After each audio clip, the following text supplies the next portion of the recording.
السلام ورحمة الله وبركاته. Hamdan wa syukran lillah. Salatan wa salam salih dan juga para habaib. Allah Subhanahu wa taala akan menjadikan daerah yang kecil ini menjadi daerah.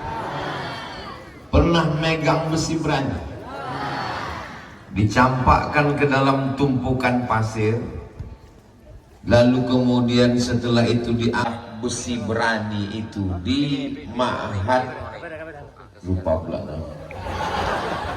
Dayah Misbahul Wara Al-Amir. Karena ada magnet tadi, akhirnya datanglah kita semua ke tempat ini. Ini semua kelebihan yang diberikan Allah. Hafal Quran.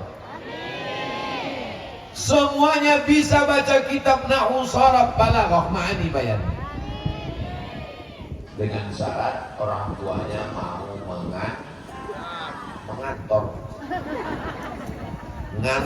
orang tuanya. Sebagaimana seriusnya masuk kantor, begitulah dia menjaga anak-anaknya. Kullukum ra'in, setiap kamu adalah pemimpin, wahai bapak kepala rumah tangga, hai laki-laki.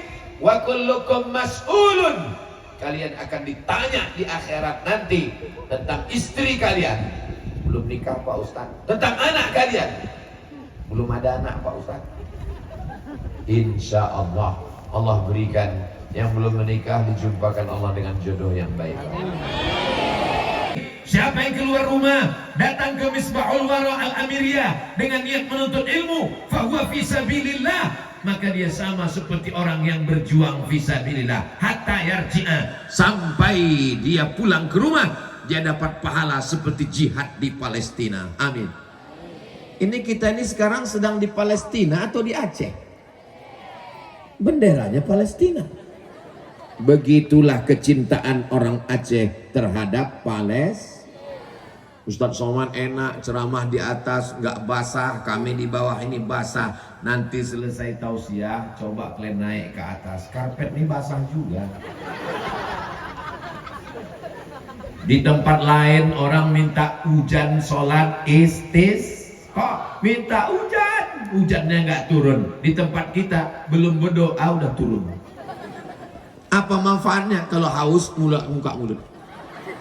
Nabi salam alaika, ya Rasul salam alaika, ya Habibi salam alaika, salawatullah alaika. Pak Ustadz, ini ada air putih Pak Ustadz. Untuk apa Bu? Tolong bacakan doa Pak Ustadz. Doa untuk apa? Ruqyah Pak Ustadz. Yang mau diruqyah ini siapa? Suami saya. Kenapa suaminya diruqyah? Gak sembahyang Pak Ustadz. Pas dibacakan air diminumkan, not responding. Biasanya kalau orang diganggu jin dibacakan ayat kursi, ini gak ada. Ternyata apa? Ternyata memang jin gak ada ganggu dia.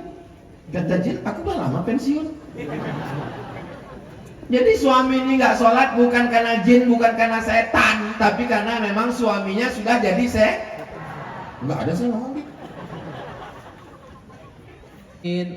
Ar-Rahmanir Rahim.